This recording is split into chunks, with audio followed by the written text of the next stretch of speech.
नमस्कार, आपणा सर्वांचं पुन्हा एकदा गुरुकुल एओके क्लासेस मध्ये सहर्ष असं स्वागत।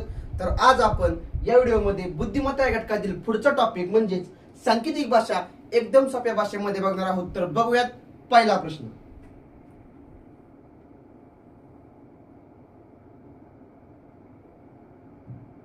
प्रश्न काय दिलाय बघा, एका सांकेतिक भाषेत 1 ला 5, 3 ला 7, 4 ला 9 आणि 2 ला 6 म्हटले तर 1 गुणिले 2 अधिक 3 बरोबर काय? हे समीकरण सोडवण्यासाठी 1 म्हणजे आहे 5 गुणिले 2 म्हणजे आहे 6 अधिक 3 म्हणजे आहे 7। तर आता ही पदावली सोडवण्याआधी आपणास माहित पाहिजे की पदावली सोडवण्याच्या आधी कंचा भागू बेव म्हणजेच कंस सोडवा, चाचीचे म्हणजे गुणाकार, भागाकार, नंतर गुणाकार, बेरीज आणि वजाबाकी। आता पुढे बघा, मग पहिल्यांदा या ठिकाणी गुणाकार करा, 5 सग होईल 30 अधिक या ठिकाणी 7 आहे तो 7 घ्या, 30 अधिक 7 37। अशा प्रकारे उत्तर येईल आपलं पर्याय क्रमांक 4। बघूयात पुढील प्रश्न।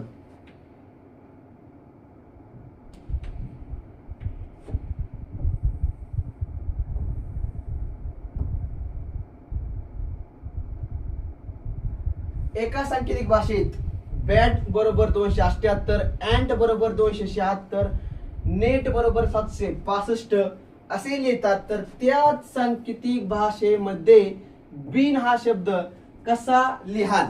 एकदम सोपा प्रश्न आहे बघा। सोडवायचा कसा तो? या ठिकाणी त्यांनी बघा काही संकेत दिलेले आपल्याला।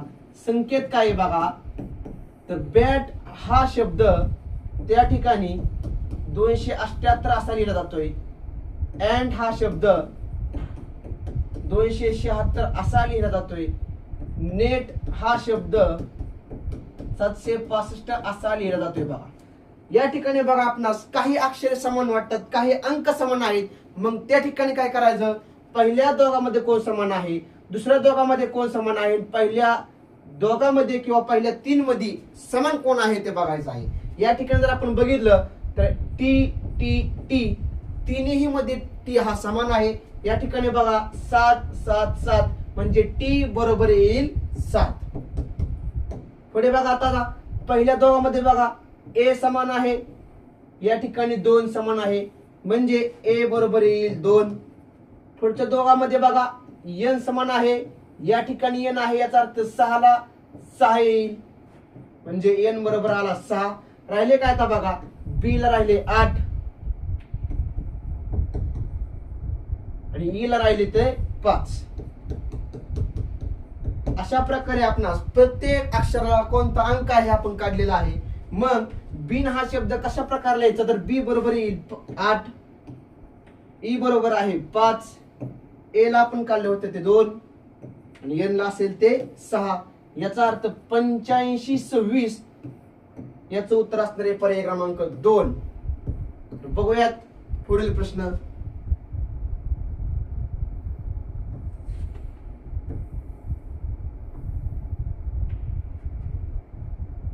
प्रश्न काय दिलाय बघा, एका सांकेतिक भाषेत राऊंड हा शब्द QPTOC असे लिहितात, तर त्याच सांकेतिक भाषेत लेटर हा शब्द कसा लिहिला जाईल? याचा अर्थ काय असतो की राऊंडला नेमकं त्यांनी QPTOC कोणत्या संकेतानुसार त्यांनी ते त्या ठिकाणी लिहिलेलं आहे बघा, आणि ते जे संकेत आहे त्याच संकेतानुसार लेटरला काय येईल असं त्यांनी विचारलेलं आहे। मग आपण काय करायचं? पहिल्यांदा राऊंड हा शब्द त्यांनी कशा प्रकारे लिहिलाय बघा, QPTOC, तर लेटर हा शब्द कसा लिहाय? या ठिकाणी बघा पहिल्याचा पहिल्याशी संबंध लावायचा, दुसऱ्याचा दुसऱ्याशी, तिसऱ्याचा तिसऱ्याशी, चौथ्याचा चौथ्याशी, पाचव्याचा पाचव्याशी। मग आपण जर बघितलं तर आर आणि क्यू अनुक्रमे एकामेकानंतर असतात, परंतु कोण कुणाच्या आधी कोण कुणाच्या नंतर हे बघायचं आहे। या ठिकाणी बघितलं तर आर च्या आधी क्यू असतो म्हणजे -1 म्हणजे -1 ने मागे, ओ नंतर पी म्हणजे +1 आहे, यू च्या आधी टी म्हणजे -1 आहे, एन नंतर ओ आहे +1 आहे, नंतर डी -1 म्हणजे सी आहे। हे जे संकेत आहे बघा, या संकेतानुसार लेटर हा शब्द कसा लिहिला जाईल बघा. तर यल वजा एक म्हणजे मागचे अक्षर घ्या, ते असणार आहे ते के, ए नंतर येईल ते बी, टी च्या आधी असणार आहे ते यस, ए नंतर असणार आहे ते एफ, आर च्या आधी असणार आहे ते क्यू. याचा अर्थ के बी एस एफ यू हे आपलं बरोबर उत्तर असणार आहे बघा. मग के बी एस एफ यू हा असणार आहे पर्याय क्रमांक 2. तर बघूयात पुढील प्रश्न.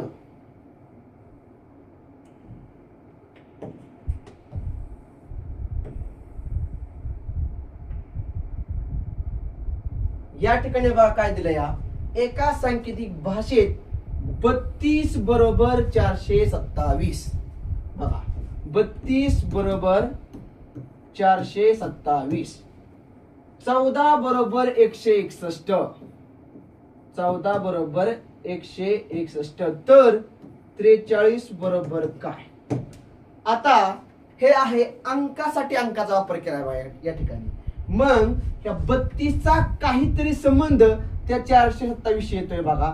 तशा प्रकारे 14 असणार आहे. म्हणजे जर तुम्हाला या दोघांपैकी एकाच काही संकेत निघलं तर तुम्हाला त्यावरती तिसरं संकेत निघणार आहे.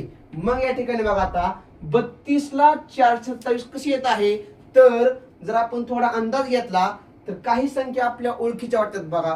जसं की आपणास माहिती आहे समसंबंध संख्यामध्ये आपण बघितलं की, किंवा संख्यामालामध्ये बघितलं आहे की बघा, वर्ग असेल, घन असेल, मूळ असेल, त्रिकोणी असेल, या संदर्भात आपण काही उदाहरणे पाहिली होती. मग तशा प्रकारचे, परंतु ह्याला पहिल्यांदा ओळख लय महत्वाची बघा. या ठिकाणी जर आपण बघितलं तर 32 बरोबर 427 कशा प्रकारे लिहिले बघा. तर पहिल्या जो एकक स्थानी 2 आहे त्याचा वर्ग 4 आहे, आणि दशक स्थानी 3 आहे त्याचा घन पुढे मांडलाय बघा. याचा अर्थ एका ठिकाणी वर्ग केला आहे तर दुसऱ्या ठिकाणी काय केलं आहे, घन केला आहे. हे संकेत आपणास कळलं. त्यानुसार बघा आता दुसरं समीकरण त्यांनी काय दिलंय बघा. 4 चा वर्ग 16 आला, 1 चा घन 1, 3 चा वर्ग 9, 4 चा घन असणार आहे बघा तो 64. अशा प्रकारे 964 हे आपलं करेक्ट उत्तर असणार आहे बघा पर्याय क्रमांक 3. तर पाहूयात पुढील प्रश्न.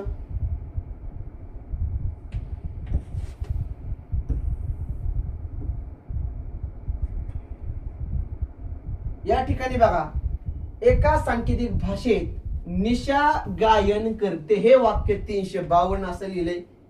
सायली नृत्य करते हे वाक्य 456 असं लिहिलंय. आणि सायलीला निशा आवडते हे वाक्य 247 असे लिहिले आहे. तर यांच्या संकेतानुसार त्या ठिकाणी नृत्य या शब्दाचा संकेत कोणता असेल. एकदम सोपा प्रश्न आहे बघा. काय करायचं, पहिल्यांदा सर्व समीकरणे आणि त्यांचे जे काय संकेत दिले ते मांडून घ्या. म्हणजेच निशा गायन करते हे होतं 352 संकेत. पुढे सायली नृत्य करते हे होते 456 संकेत. सायलीला निशा आवडते हे होते 247 संकेत. आता बघा या दिलेल्या वाक्याला दिलेले संकेत आहे बघा, आणि त्या संकेतानुसार आपणास नृत्य या शब्दाचा संकेत काढायचा आहे. मग कसा काढायचा बघा.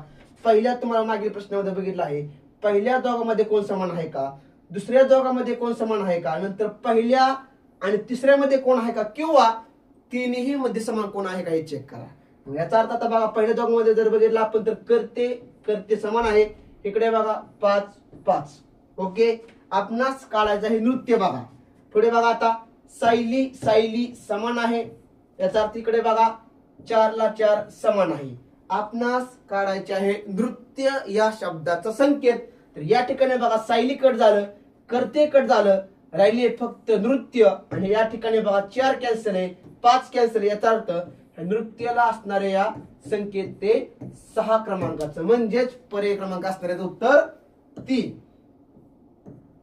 पाहूयात पुढील प्रश्न.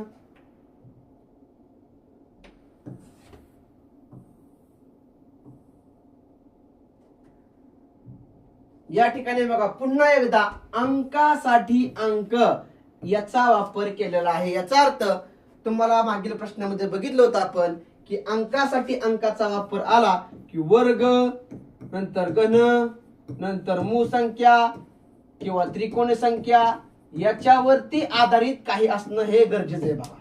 मग या ठिकाणी बघा आता 15 बरोबर 64 आहे, 89 बरोबर 1 आहे, 29 बरोबर 343 आहे, तर 38 ला काय?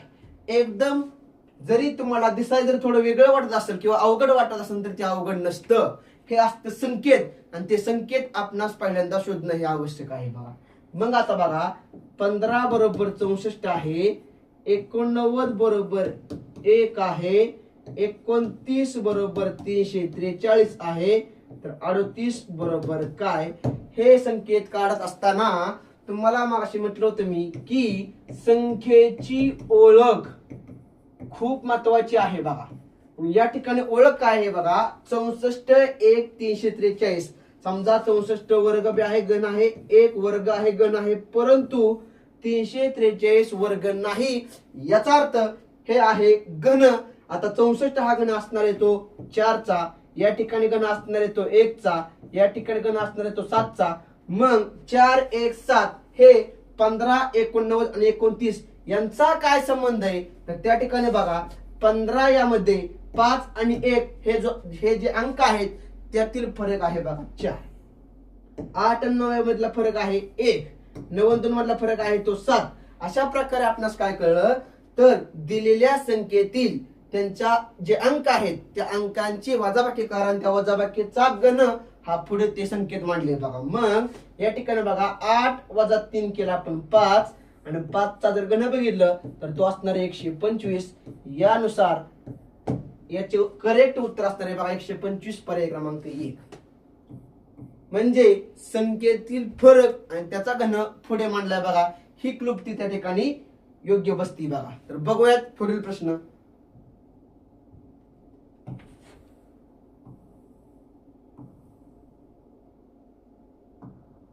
प्रश्न क्रमांक 7 काय दिलाय बघा, सांकेतिक भाषेत भारत बरोबर 108, आरसा बरोबर 230, सातवा बरोबर 314 असे लिहितात. तर त्याच सांकेतिक भाषेमध्ये साखर हा शब्द कसा लिहिला जाईल? या ठिकाणी बघा भारत बरोबर 108 आहे, आरसा बरोबर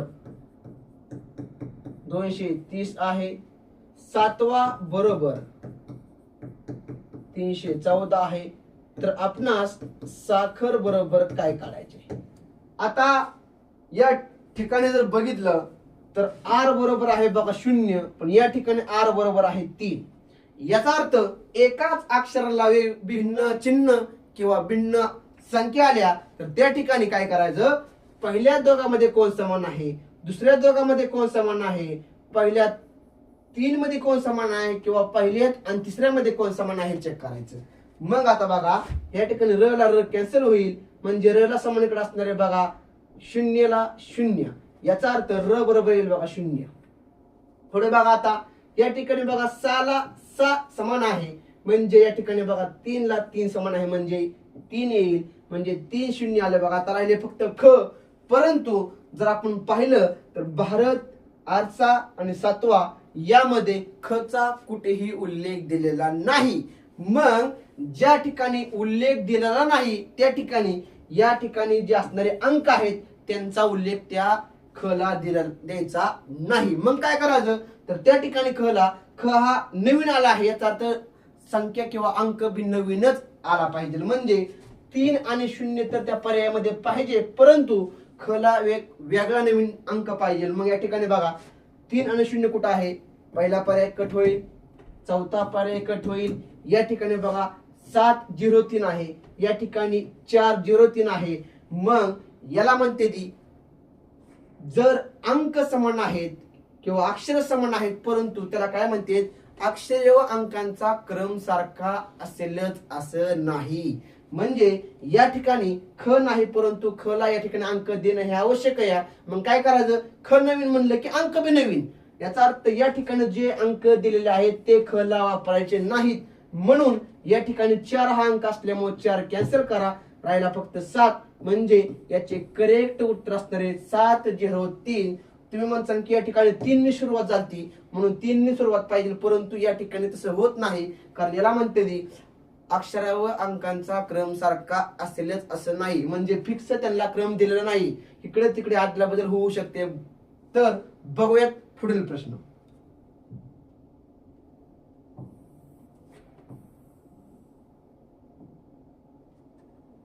या ठिकाणी बघा, एका सांकेतिक भाषेत सीट हा शब्द RTHJSU असा लिहितात, तर मेन हा शब्द कसा लिहिला जाईल? पहिल्यांदा सीट हा शब्द RTHJSU, म्हणजे ह्या सीट या शब्दाला RTHJSU हे संकेत आहे बघा, हे संकेत आपल्याला शोधायचं आहे. पुढे बघा, तर अशा संकेतामध्ये मेन बरोबर काय? आता या ठिकाणी बघा 3 अक्षरे आहेत, या ठिकाणी 6 आहेत, याचा अर्थ एका अक्षराला आपण 2 अक्षरे घेऊयात. मग एसचा जर आपण संबंध लावला तर पहिल्यांदा संबंध घ्या RT. मग एसचा RT शी काय संबंध आहे? तर पहिला गेलं तर RST. अनुक्रमे एक आहे मागचे बघा, एसच्या मागे असते R, एसच्या पुढे असते ते T, म्हणजे एक मागील अक्षर एक पुढील अक्षर.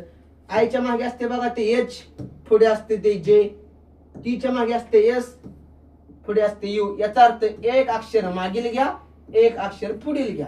अशा प्रकारे बघा हे संकेत आपल्याला गावलेले आहे. मग यमच्या अगोदर असणार येते L, यमच्या नंतर असणार येते N, ईच्या अगोदर असणार येते D, नंतर असणार येते F, यांच्या अगोदर असणार ते M, पुढे असणार MNO. म्हणजे दिलेल्या या संकेतानुसार मेन हा शब्द LNDFMO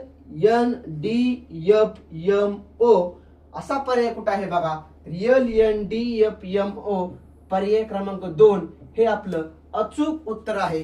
तर अशा प्रकारे बघूयात पुढचा प्रश्न.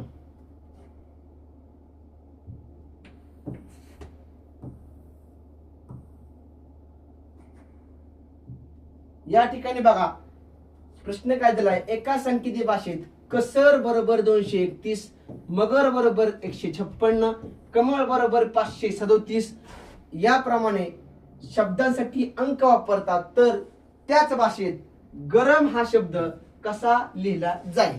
आणि त्यांनी पुढे एक सूचना दिली बघा, अक्षरांचा व अंकांचा क्रम सारखा असेलच असं नाही.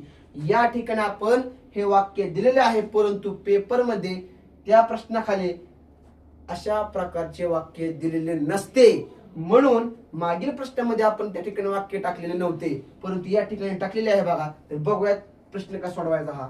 तर कसर बरोबर 231 आहे, मगर बरोबर 156 आहे, कमळ बरोबर 537 आहे. तर अशा प्रकारे त्याच भाषेमध्ये गरम हा शब्द कसा लिहिला जाईल? सांगितल्याप्रमाणे पहिल्या दोघांमध्ये काय समान आहे बघा, दुसऱ्या दोघांमध्ये कोण समान आहे बघा, नंतर तिन्ही मध्ये कोण समान आहे ते चेक करा. बघा आता पहिल्यामध्ये बघा र समान आहे, याचा त्या ठिकाणी बघा एक समान आहे, म्हणजे र बरोबर येईल ते 1. पुढे दुसऱ्या दोघांमध्ये बघा, या ठिकाणी जर पाहिलं तर यम म ला मग समान आहे, 5 ला 5 समान आहे, म्हणजे म बरोबर येईल 5. पुढे बघा आता क ला क समान आहे, या ठिकाणी 3 ला 3 समान आहे, म्हणजे क बरोबर येईल ते 3. आता बघा राहिले काय बघा, आता राहिले स ला या ठिकाणी राहिले आहे फक्त 2. पुढे बघा राहिले आहे ग, त्याला येईल 6. ळ राहिले आहे, त्याला येईल 7. तर आता अशा प्रकारे बघा त्यांनी आपणास गरम हा शब्द कसा लिहावा सांगितले बघा. तर ग बरोबर येईल आपलं 6, र बरोबर आले आहे बघा 1 आणि म बरोबर आलेले आहे बघा 5, म्हणजे 615 हे आपले अचूक उत्तर असणार आहे. परंतु कधी कधी 615 हा पर्याय त्या ठिकाणी नसतो. मग पर्याय कसा असतो बघा, तर 1 5 6 किंवा 6 5 1, म्हणजे संख्येची आदला बदल केलेली असते, म्हणूनच त्यांना म्हणतात अक्षरे व अंकांचा क्रम सारखा असेलच असे नाही. ज्या त्या अक्षराला जो तो क्रमांक येणार नाही. म्हणून त्या ठिकाणी जर 615 पर्याय असेल तर तो द्या, म्हणजे ह्याचं उत्तर पर्याय क्रमांक 3 आहे. परंतु जर कधी पेपरमध्ये त्या ठिकाणी प्रश्नाचं उत्तर काढताना पर्यायामध्ये ते प्रश्न उत्तर नसेल तर संख्येची आदला बदल करून पहा आणि तसा पर्याय निवडा आणि त्याचं उत्तर बरोबर द्या. बघूयात शेवटचा प्रश्न.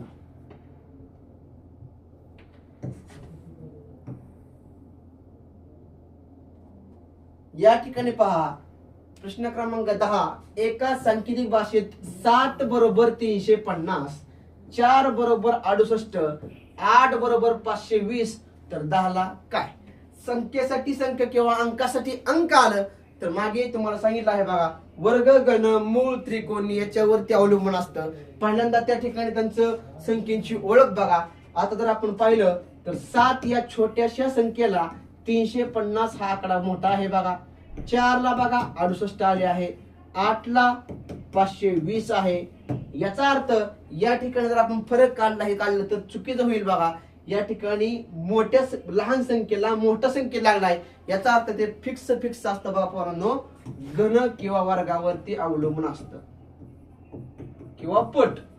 मग यानुसार जर पाहिलं तर 350 याच्या आसपास किंवा शेजारी 343 हा गण आहे. याचा अर्थ 343 हा गण आहे 7 या संख्येचा, आणि त्या 343 या संख्येमध्ये 7 जर आपण ऍड केलं तर 350 येत आहे. याचा अर्थ घन अधिक ती संख्या ही क्लुप्ती या ठिकाणी लागू होत आहे बघा. पुढे बघा आता 4 चा घन बघा 64 अधिक ती संख्या 4 68. या ठिकाणी बघा 8 चा घन 512 अधिक 8 520. यानुसार जर 10 बरोबर काय येईल, मग 10 चा घन करा 1000 अधिक 10 1010 हे असणार याचं बरोबर उत्तर, म्हणजे पर्याय क्रमांक 3 हे असणार याचं बरोबर उत्तर.